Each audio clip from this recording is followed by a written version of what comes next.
पितामह को, एक सेकंड, आप भीष्म पितामह को महान कहते हैं? उठा लाया किसी की लड़की और अपने अंधे पुत्र उससे विवाह करवा दिया। ये तो मुझे लगता है महाभारत के अरे कहना क्या चाहते हो? फिर कन्विंस करते हैं। आप इनके जैसे लोगों को कैसे कन्विंस करें जो कि डेटा होने के बाद वो कहें कि हम नहीं मानते इसको। मतलब ये कह रहे हैं डिप्रेशन की बात, 280 मिलियन केसेस हैं डिप्रेशन के, जो ये बड़ी अच्छी बात कही आप ना। जो जीतता है इतिहास उसके हिसाब से लिखा जाता है। कृष्ण जीते, यादव जीते तो आपने कृष्ण को सुप्रीम बता दिया। कौरव जीते होते तो आप शकुनी को सुप्रीम बताते। बताइए शकुनी से महान कौन है? उसकी कितने तेजस्वी लोग हैं हमारे पास, कितने शानदार विचार। मैं एक बात, मैं आई होप पूरा मौका दिया जाएगा। लेकिन कंप्लीट विवेक जी, हां मैं बिल्कुल नहीं कर रहा हूं। इसको अपोलोजाइज किया है, मैं बिल्कुल अपोलोजाइज किया भी है और क्यों क्या, मैं आई होप मुझे मौका दिया जाएगा जी। लेकिन आप कवर अप ना करें। मैं कवर अप नहीं कर रहा हूं, मैं समझा रहा हूं। अगर आप उसको सुनने को तैयार नहीं फिर तो आप जो बोलना चाहते हैं आप उसको लिपापोती करके लिपापोती नहीं कर रहा हूं। देखो अगर आप एक्सप्लेनेशन लिपापोती मानेंगे तो गलती हुई थी, आगे नहीं करेंगे। गलती हुई थी, उसके लिए प्रोवाइड आपको सुनने को तैयार होना पड़ेगा ना जी। अगर अरे देवा, ये गड़बड़ है बाबा। साथियों नमस्कार, स्वागत है आपका वायरल डिबेट की इस सीरीज में। साथियों अमोघ लीला प्रभु आज एक बहुत ही अच्छे मोटिवेशनल स्पीकर के रूप में जाने जाते हैं। इसके पीछे का एक कारण ये भी है कि वो एक समय एक सॉफ्टवेयर इंजीनियर के तौर पर काम कर चुके हैं। उन्हें समाज और व्यक्ति के बारे में अच्छे से पता है। जब से वो आध्यात्म के क्षेत्र में आए हैं तो उन्होंने आध्यात्म की अच्छी खासी पढ़ाई भी की है, जिसके विषय में उन्हें एक बेहतर जानकारी है, खास तौर पर गीता और श्री कृष्ण भगवान के बारे में। वो इस्कॉन से जुड़े हुए हैं। आज उनके सामने इस लिब्रांडो विवेक श्रीवास्तव ने फिर वही गलती कर दी जो अक्सर यह टीवी डिबेट में आने के बाद किया करता है। साथियों इसकी आदत है जो कोई भी आदमी सामने बैठा है उसकी बात को बीच में काटना और उसे गलत साबित करने की कोशिश करते रहना। आज भी इसने ऊल जलूल तर्क देना शुरू कर दिए।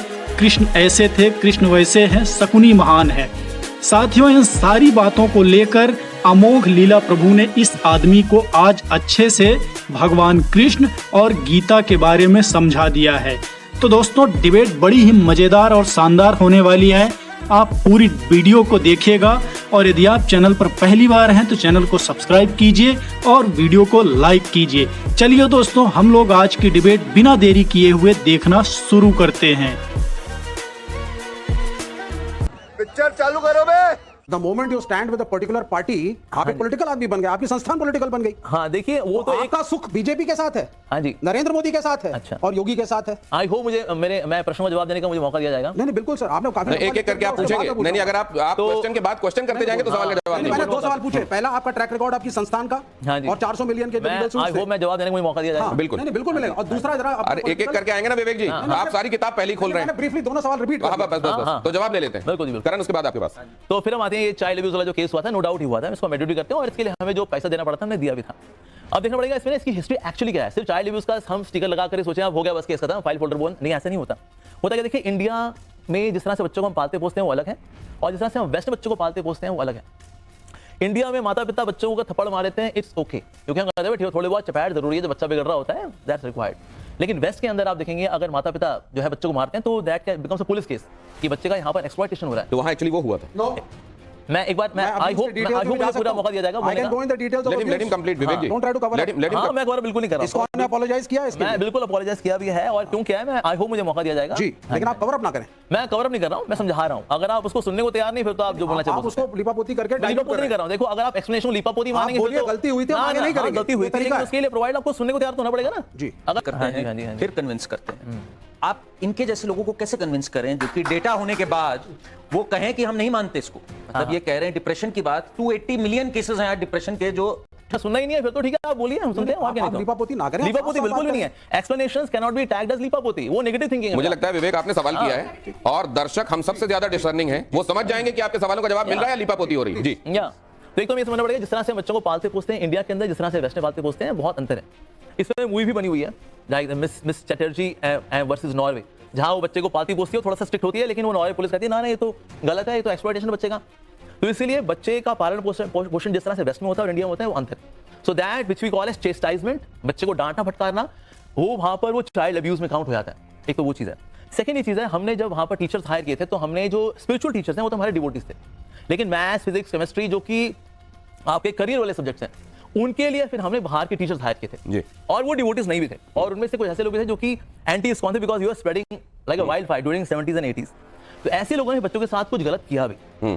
अब क्योंकि वो हुआ सब कुछ हमारे इस्कॉन के कैंपस में था, तो उसने फिर हमें स्वीकार भी करना पड़ा, हाँ जी ऐसा हुआ, और फिर जो भी उसके लिए वकालत देना था हमने दिया भी। पर हम कहें हमारे जो एक्चुअली हार्डकोर डिवोटीज थे उन्होंने ऐसा किया नहीं, ऐसा नहीं था। लेकिन हाँ, हमने जिनको हायर किया था, एक बात, लेकिन उन्होंने जो बात कही वो मेरे लिए ज्यादा जरूरी है। वो एक केस इन पॉइंट हो सकता है, और मेरे को लगता है कोई भी बड़ा ऑर्गेनाइजेशन जब इतने बड़े स्तर पर फंक्शन कर रहा है, मुझे लगता है फुल प्रूफ होने की उम्मीद एक तरीके से एक प्रैक्टिकल उम्मीद नहीं है। गलतियां हो सकती हैं, लेकिन जो दुरुस्त करना चाहे उसका एक सेकंड। लेकिन आपकी जो पहली बात थी विवेक, वो बहुत महत्वपूर्ण है।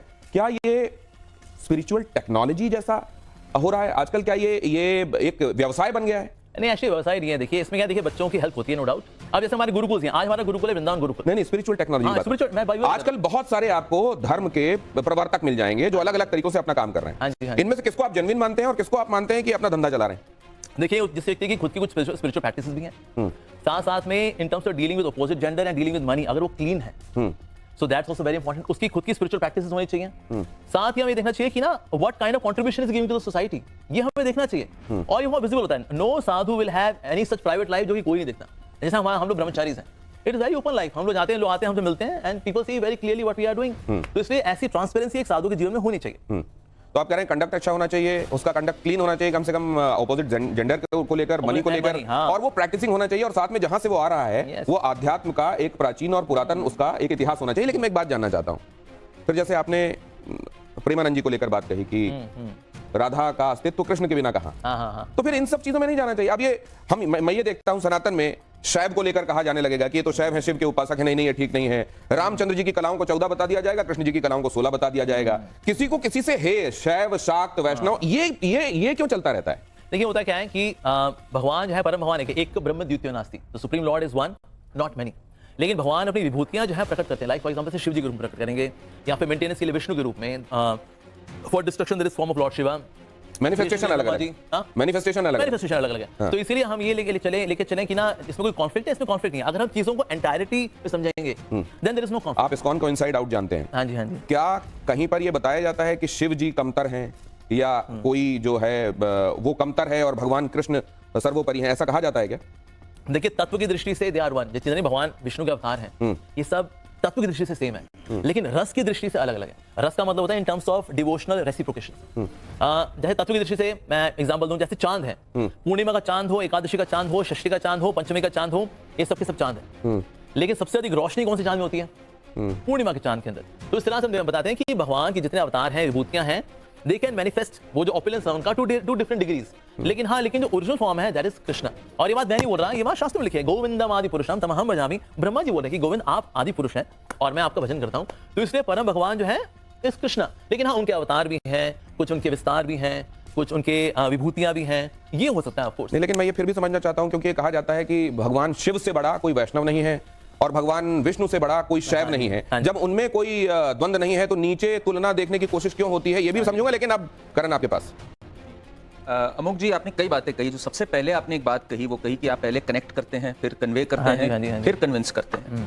आप इनके जैसे लोगों को कैसे कन्विंस करें जो कि डेटा होने के बाद वो कहें कि हम नहीं मानते इसको? मतलब ये कह रहे हैं डिप्रेशन की बात, 280 मिलियन केसेस हैं डिप्रेशन के, जो जीतता है इतिहास उसके हिसाब से लिखा जाता है। कृष्ण जीते, यादव जीते, तो आपने कृष्ण को सुप्रीम बता दिया। कौरव जीते होते तो आप शकुनी को सुप्रीम बताते। बताइए शकुनी से महान कौन है?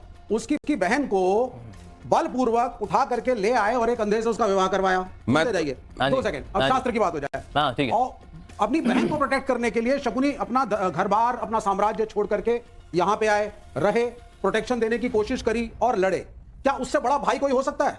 क्या बात है, बड़े सुंदर विचार हैं। अगर शकुनी मामा के अगर आप सारे एपिसोड अगर देखेंगे ना, आपको पता लगेगा कि मतलब इससे गंदा रिवेंज और भला क्या हो सकता है। रिवेंज क्या होता है कि मैं अपनी बहन के चक्कर में पूरा वंश का वंश नाश कर दूंगा। भीष्म पितामह को, एक सेकंड, आप भीष्म पितामह को महान कहते हैं? उठा लाया किसी की लड़की और अपने अंधे पुत्र उससे विवाह करवा दिया। ये तो मुझे लगता है महाभारत के प्रसंगों पर हम चले जाएंगे, बड़ी लंबी बात हो जाएगी। लेकिन एक बात, कृष्ण जीते इसलिए आप कृष्ण को सही कहते हैं। कृष्ण हारते तो कृष्ण का छल आपको दिखता, और कर्ण की महानता आपको दिखती। वो नहीं दिखती है क्योंकि कृष्ण जीते और शकुनी हारे। नहीं।